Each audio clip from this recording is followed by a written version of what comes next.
Well, I don't think there are many of us who look back on our high school and college years and say, boy, I remember writing research papers and it was so much fun.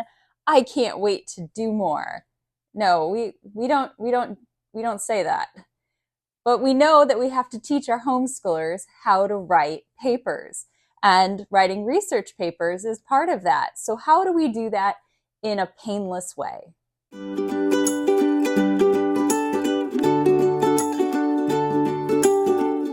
Hey guys, and welcome back to my Practically Imperfect Life. Today's video is part of a homeschool show and tell series hosted by Abby from Rooted in Rest and Jessica from the Waldock Way. And every month they just pick a different homeschooling topic and they create a playlist and invite us to all add videos to it so you can see how moms all across the country approach that homeschooling subject. This month, the theme is how to make writing fun. And that's probably not a super hard thing to do when your kids are younger, right? We can give them fun topics like write about your dream vacation, or if you could have any pet in the world, what would you have? And then we start to hit middle school and high school, and it gets more into, literature analysis and argumentative essays and research papers. And let's be honest, it's not fun. It's not fun anymore. Yes, you could still do creative writing with your older students, especially if you have someone who is interested in pursuing writing as a career. Totally. If your student is into that, go for it. My kids are not, right? Neither one of them wants to be a writer. But I know that they need to have the skills of writing a basic essay and a well-written essay, how to do persuasive essays, and yes, how to do research papers, because that's something that will be expected of them in many of their college courses. So today I wanted to share more how I'm approaching research papers and making it a less painful process. All right, so if you've watched my videos for a while, you know that last semester I had assigned each of my kids a project to do for some of their guest hollow programs. So my daughter does botany, my son does cultural geography, and those are programs that actually don't come with tests or quizzes. So I thought a big semester project would be a great way to give them kind of a big grade for that semester. And we are doing that again this semester for my son in his geography course. So he needs to write a research paper for me, and it needs to be at least 5 pages. We're going to use MLA format and all of that. But when we did this in the fall, I didn't feel like I had provided really enough direction for them on how to go about writing these longer research papers. And I started scouring online, trying to find resources to use. And then I just wasn't seeing what I wanted. So I went back to basics. I pulled out our IEW teacher guides. We've been using IEW for writing for a long time. And, they use a lot of things as far as like keyword outlines and fused outlines. And I looked at that and I thought, you know what? I can create my own resources for this, surely. And sure enough, I did. 10 minutes on a Word document and voila, I had the outline that I wanted to use. So I wanted to share that with you today. Now, if you're sending a research paper to your homeschooler, you may very well have given them a specific topic to do, or maybe several that they could choose from. But for the most part, when you're writing a longer research paper, you are going to, of course, have a main topic. What is going to be the focus of the paper? Is it going to be simply to provide information that you've looked up? Are you hoping to make some sort of a conclusion about things? Are you trying to do more of an argumentative paper where you're providing supporting facts for, the point that you want to make? So really kind of deciding what route you want to go with your paper. So we are doing pretty much an informational research paper. So he is taking his topic and he is going to be providing facts and information regarding that he's found from various sources. And so the first thing I wanted to do is create a way for him to start to keep track of, one, what's his main topic for the paper, and then what are going to be the different subtopics that we're going to be looking at. So I created this document here, and this is just created on Word, super quick and easy. And so up here, he is going to go ahead and write what the main subject of his entire paper is.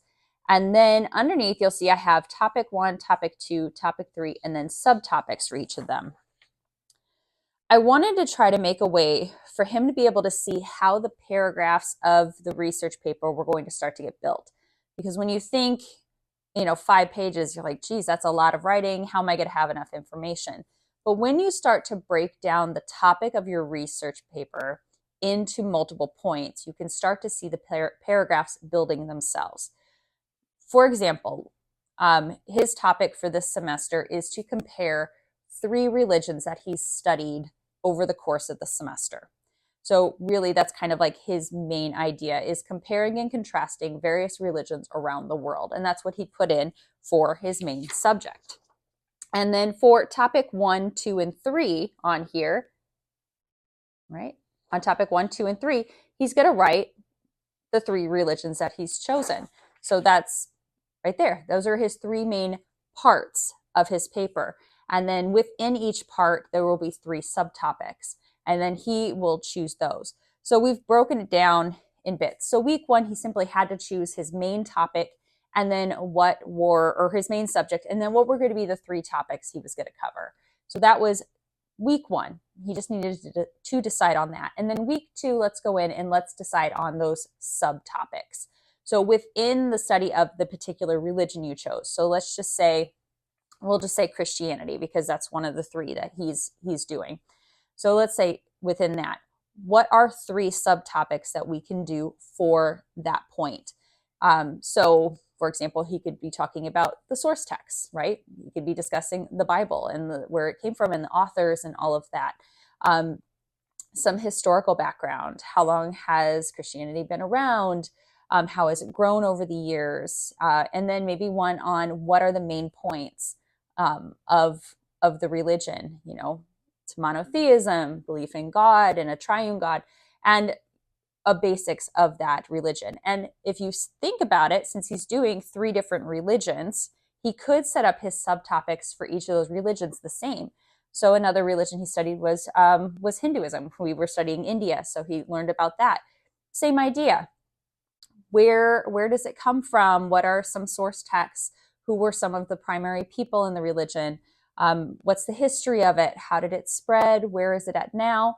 And then what are some of the common beliefs of that religion? And right there you have 3 paragraphs about that topic. And that is simply what he had to do for week 2. So we did week 1, we did the main subject and the topics. Week 2, what are our subtopics going to be? So once you know what your research paper is going to be about and what subtopics you want to look into, you do have to start looking at sources and taking notes. Now, you don't necessarily have to type up, note outlines like I did here. You could simply have your student write these out on paper. That's how IEW actually taught note-taking to both my kids in the writing program. But I wanted to have something that was like a good template that I could save on my computer and print out and be able to make, more and more copies as needed. So what I did here is I created pages for him. And it just says it's a note page. And up top, he'll put which topic he's talking about and which subtopic it is. So again, topic 1, let's say Christianity, subtopic 1, source text, right? And then down here, I have where he can write the name of the source he's taking notes from and then spots for him to take notes. And then I have it for a second source as well. Now, if he's got more than 2 sources, I can simply print off more copies of this. But in order to keep things organized, I wanted him to be able to note which topic and subtopic he is taking notes for. So when he's looking at that source, whether that's a website or an article or a book, he knows what kind of information he's trying to find or what subtopic he is trying to find information for. It also will allow him to keep, his notes organized. So as he fills these out, I have other pages that I went ahead and I pre-made. So I have like one for topic 1, subtopic 2, and subtopic 3, and then I did it for all 3 of the topics. So I went ahead and got those printed for him, so he's got a stack of note pages, and then if he needs more, we can print off more. Now, I did put a note on here for him to make sure that if he uses a website as a source, to go ahead and bookmark it, save it, so that way we can find it later when it comes time to creating a works cited page or doing in-text citations. And then if he's doing books, he needs to note the name of the books. That way we can reference it later. If he's going to write down in his notes any kind of direct quote, he needs to note the page number that came from, or the page number that the notes are coming from. And as we talk more about how MLA format works in research papers, you'll see why that is important. But it's much easier if you write that information down as you're taking notes than if you have to go back and find it later. So as he takes notes, he needs to denote the page number he is finding things on. Now, there are a lot of different methods for note taking out there. The one that my kids are most familiar with is the idea of doing keyword outlines, because we learned that through the IEW writing program. And that is where, when you're reading a paragraph or a sentence, you're looking for, well, keywords, things that are pertinent that you can write down in your notes, and that when you look at those keywords later on, you can start to create another sentence in your mind, or you can, understand it. Some kids will draw symbols, some will use numbers, some will use shorthand or abbreviations. Whatever it is that helps you look at those notes and then later create a sentence from that. And it makes it much easier to avoid plagiarism that way. If you're writing direct quotes from everything you're taking notes from, well, it's very likely that you're going to end up repeating it word for word in your paper. And we want to avoid plagiarism, at all costs. So if they want to do a direct quote, they see something and they're like, that's fantastic, I have to use that, then they do need to mark it down in their notes that is a direct quote, in quotations, and the page number that it is coming from, because that is going to need to be cited in our paper. Other than that, whichever note-taking method that you have taught your student or that your student feels comfortable with can be used on here, but I do highly recommend the idea of the keywords, because it really helps with avoiding plagiarism later on. So our plan is to spend about 2 to 3 weeks simply doing research, because of course this is happening on top of all of our other schoolwork that we're doing day to day. This will give my son time to pull different resources and really take his time and look back through them and find, good quality information for his paper. If he wants to utilize websites or even videos, he can do that as well, have time to review them and take the notes. Now, once he has taken notes on all of his topics and subtopics, and he feels like he has enough information, I want him to go ahead and start kind of fusing the notes together. If you've done research papers, you know that when you look at multiple sources, there are times when, as you're taking notes, you're going to see the same information repeated in multiple sources. And that's fine, but you don't want to repeat the same thing, multiple times in the paper. You only need to include it once. So that's where creating fused notes come together. So for example, I created the fused note page here. So for his first topic, so the first religion he's studying, and then the first subtopic, this is where he will take the notes from all of his different sources and he will kind of combine it together. Again, same idea of doing like keyword outline or just a couple of key phrases, maybe repeating a quote that he really wants to use. But the whole idea is to pick and choose information that he's found in his various sources, decide which pieces of information he wants to use in the final paragraph, and then just combine those notes together into one. So rather than looking back at notes for 3 sources when he goes to actually write, he is only looking at the notes from the one fused note section. I hope that makes sense, but it does make it a little bit easier to kind of start organizing things in your mind. You have a lot of information, you've narrowed it down to just the key information that you want to make sure you include in your final paragraph. And so I created these fused note pages for him. So you'll see it's much shorter than the note pages on the previous one, but this is where all of the notes for subtopic 1 would go, subtopic 2, and then subtopic 3 for his first topic. And then I created those for topics 1, 2, and 3. And so that will get him all of the information he needs for those. I would anticipate that would take probably a week. That we'll make that a 1-week assignment where we're taking all of the old notes and we're fusing them into one set of fused notes. The next step is to actually start putting together the bodies of our research paper. We're not worrying yet about introductions and conclusions, just what are we going to write in our paper. So taking those fused notes, my son will then have to start writing his body paragraphs, one after another.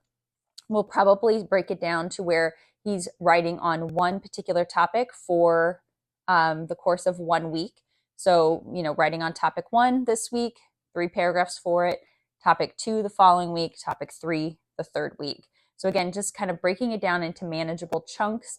As he's going through that and doing the writing, I can be there helping him to do some editing, checking and making sure that he's, utilizing a lot of the different writing techniques that we've learned.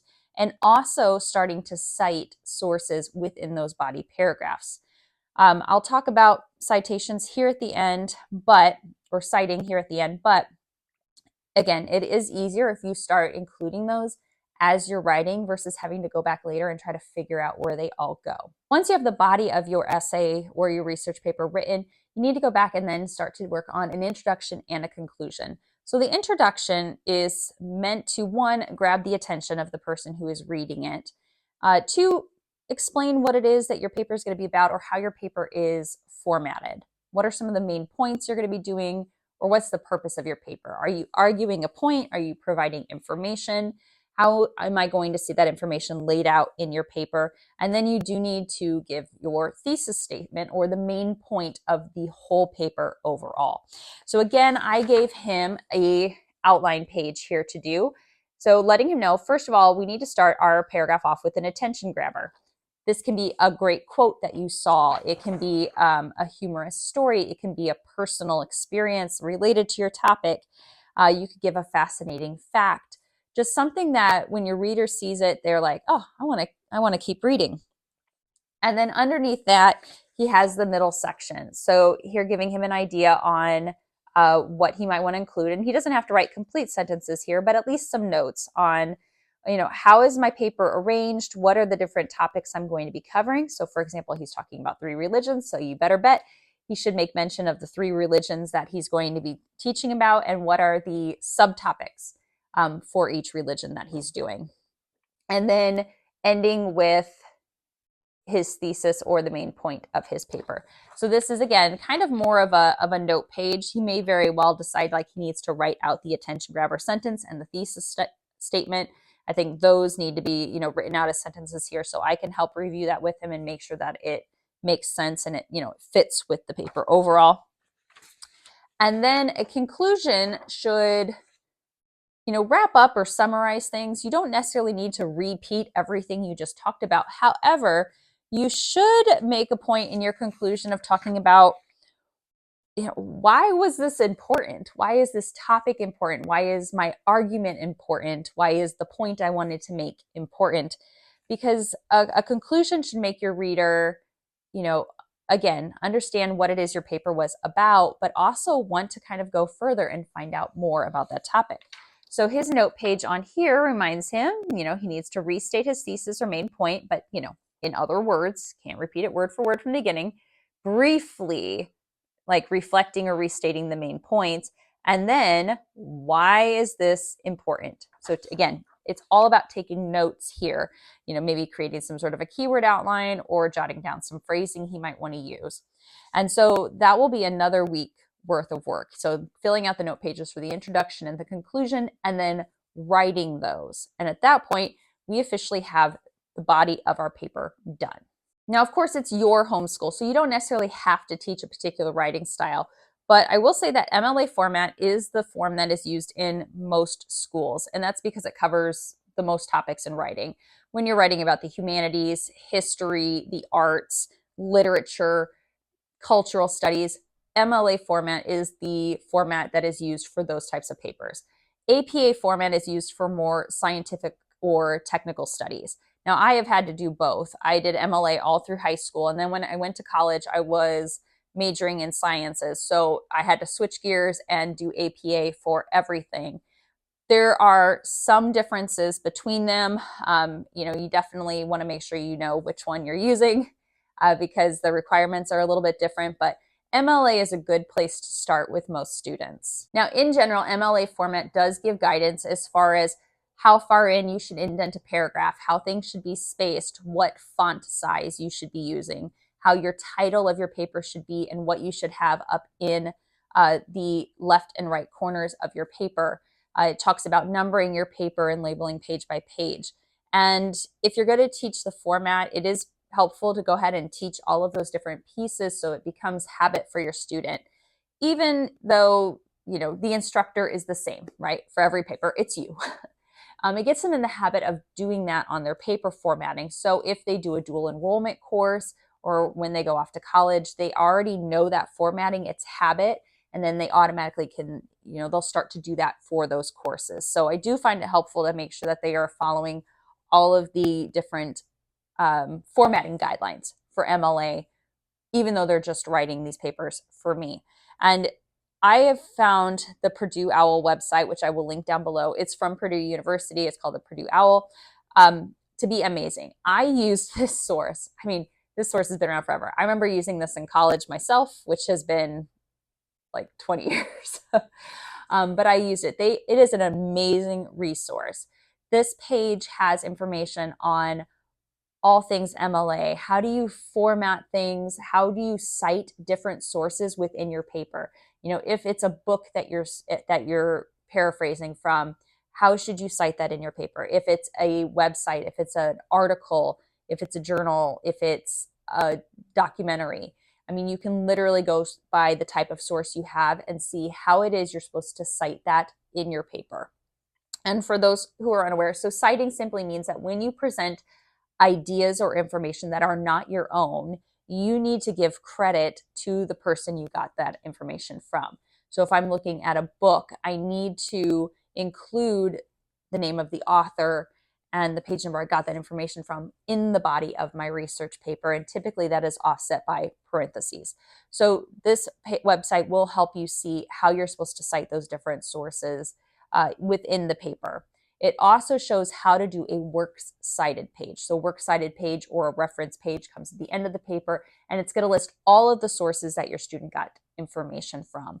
Websites, movies, documentaries, books, articles, whatever he got it from, and putting that in there and formatting it correctly. Now, again, the Purdue OWL website does show you how you can, look at a book and find all the information and then type it. They also have a really cool thing called a works cited generator where you can put in the website that you used or the name of the book you used and things like that. And it'll actually help you generate one that you can then copy and paste into your Word document. So that is a really cool, quick and easy way to make a works cited page. So I'm not going to sit here and tell you all things MLA because this video would be an hour plus long. But the information is there. It's a very easy to navigate website and it's totally free. So I highly recommend that you take a look at that. So all in all, for this particular research paper, we are planning to spend about 8 weeks doing it bit by bit, little by little, step by step over the course of 2 months. And then the end result will be a large research paper that will be a big chunk of his grade for his geography course. Now, in the future, though, I would expect him to be able to do a research paper in a shorter amount of time because he'll have learned the steps and seen the process and should be more comfortable with repeating that on future subjects. For a short essay, something that's maybe 5 paragraphs long, totally think it's within reason for him to be able to get that done in 1 to 2 weeks. But I do understand when you're writing longer papers and having to do more in-depth research, I do want to give him more time to do that. I just want to be able to kind of prepare him over the course of the high school years to be ready for college where he may not have a significant amount of time to get a big project done and need him to really learn like time management and how do you get all of these things done that you need to in the limited amount of time assigned to you. So hopefully that gives you a couple of ideas on how to make writing research papers a little less painful. Again, I created all of these documents just on Word. I just typed it up, added in the lines. It took me all of 10 minutes, especially since I could, just kind of copy and paste sections and change the topic numbers. You are welcome to recreate them yourself. Again, you don't have to type them. You could write them out or have your student write these kind of note pages out, but I did find it really helpful to create a template that is now saved on my computer and we can pull from and use for future research papers or projects of this nature.